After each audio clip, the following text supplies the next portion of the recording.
what is one of the most singular, most important overarching things you can do to improve your running. It's like the golden nugget, the hidden gem.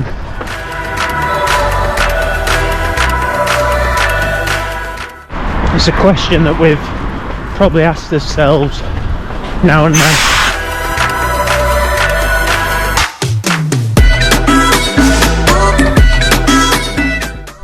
And a lot of us will probably turn to YouTube or reading self-help books or Googling it to try and find out the answer. Some of us might look at a coach and pay a coach for their services to try and find that answer.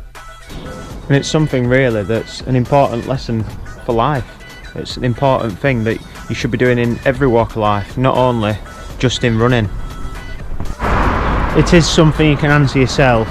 It's not a simple life hack or something that is going to offer a quick fix or a solution.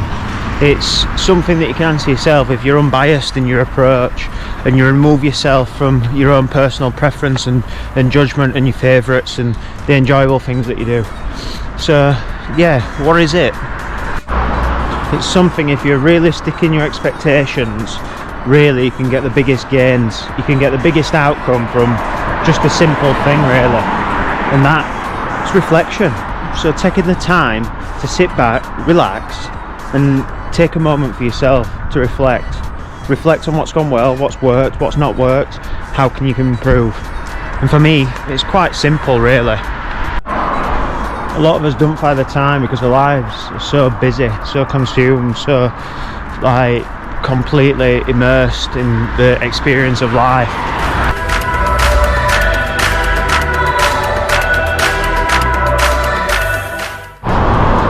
And reflection's something that I do. It's not simple, and the nature of human beings, the nature of people, is we always like to think that we are right in most situations, and let's be honest with ourselves, we might be right, but equally as much we might be wrong, and that's okay, that's fine, it's normal, and it's completely acceptable to sometimes be wrong and sometimes be right.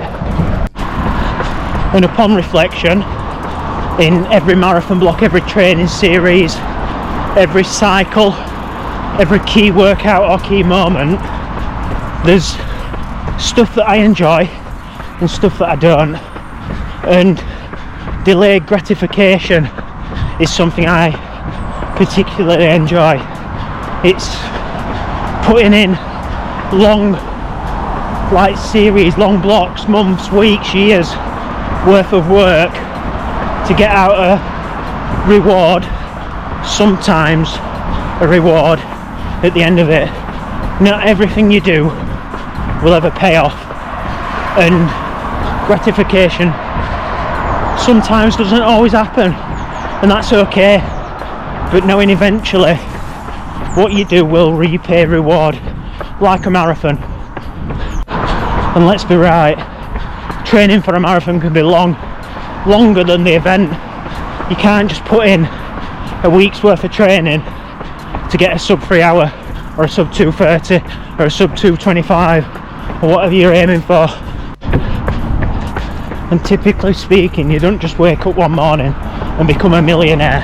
Alright, it might happen for some, but for the majority it's stacking all those blocks together to eventually get to your end goal. And it doesn't happen overnight. Nothing worth having happens overnight. It happens after years and years of stacking those blocks together. It's a long-term process that eventually you'll get there, and I think that's the saying, isn't it? Well, it is. I'll be lying if I did. Well, saying it in. You gotta trust the process and trust what you're doing, what you're listening to, what you're reading is correct, and it's the right thing for you, because running in itself is an individual sport, and life in itself can be an individual sport. So you got to trust whatever you're doing is right for you, because at the end of the day all that matters is you. but equally saying that we can all be team players, and if you surround yourself with a team, you can go far, if not further. And surrounding yourself with equally like-minded people is always going to be beneficial to what you want to achieve, and that outcome, you can achieve it together, and it's all that together stronger stuff. Another quote for you. So, does it make the boat go faster? It's a famous YouTube from a famous Olympic rower, and it's going on the theory that if what you're doing is purposeful, does it make you run faster? Does it make you a better performer? And if it doesn't, what's the point in doing it? So, looking if what you're doing today is going to complement your training, going to complement you becoming a better person. It's not about going all in. There's a time and a place for that, but it's about being specific. So if you want to learn to play the guitar, play the guitar. If you want to be a runner, be a runner. It's quite simple, really.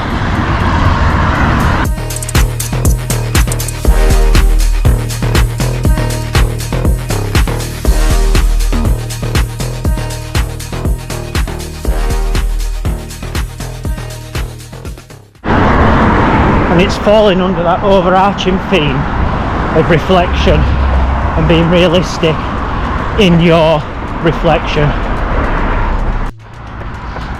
And the only person that can be accountable to anything that you do is yourself. It's no one else, it's yourself.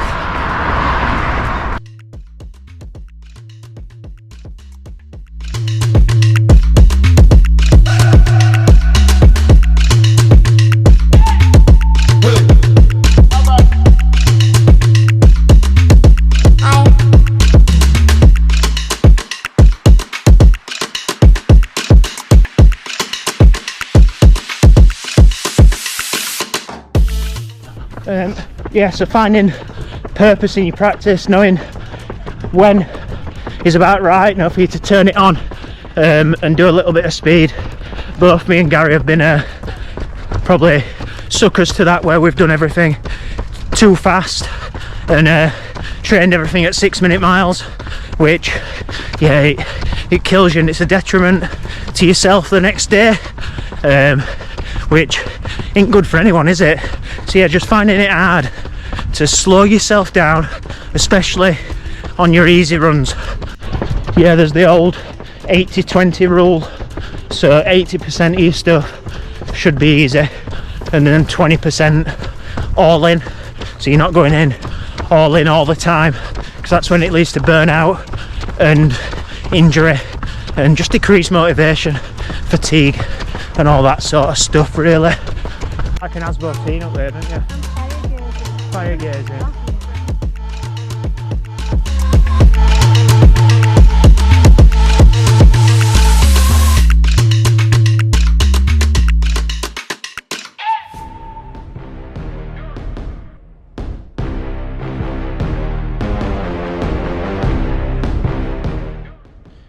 And to help me slow down my easy runs, I switched from focusing on pace to focusing on heart rate. So I've set up my heart rate zones using my watch, and I've got different activity profiles for different things.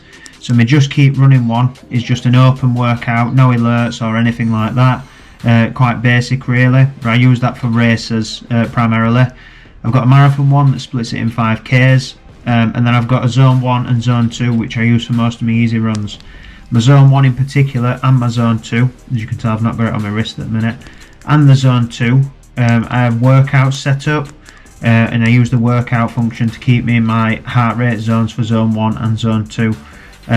So literally it's just run until lat press in heart rate zone 1, and in my data it'll just show me the speed that I'm going, what heart rate zone I'm working at, and then I'll just start one for you, look, what heart rate zone I'm working at, nice little green indicator.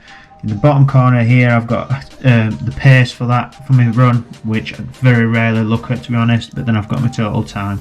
And yeah, it just keeps me realistic to working in a particular heart rate zone. We do live on hills in Barnsley, so got to be mindful that when I'm running up a hill, my heart rate's going to be a little bit higher, and when I'm running down a hill, my heart rate's going to be a bit lower. But yeah, it's just something that I used in my training to switch me up and focus on working in different heart rate zones.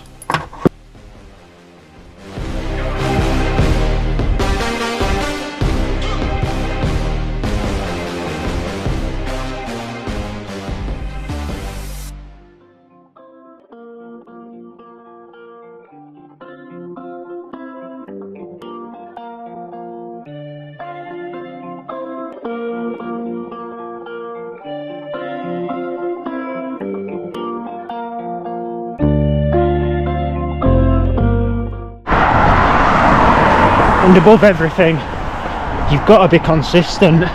You've got to be willing to put the work in time and time again, even if it doesn't go your way. You've got to be confident in everything and trust in the process of it, as I've mentioned, trusting the outcome and confident in your approach. Yeah, and prove to everyone out there and everyone that's listening, because they are listening, that hard work does really beat talent. It beats it every single time, because talent doesn't always show up. Talent hasn't got the drive, the energy, commitment that you have to keep putting one foot in front of the other. So trust your strengths, acknowledge your weaknesses, because equally together they can make or break you. You got to let them make you. And it means you're a well-balanced, well-rounded, well-connected individual. And that's reflection. Reflection. It's what makes you a person. It's ongoing, it never stops. It's continuous. It means you're adaptive. You overcome obstacles. You're willing to make them changes to achieve the best outcome for yourself. And it's exactly that what makes you a runner.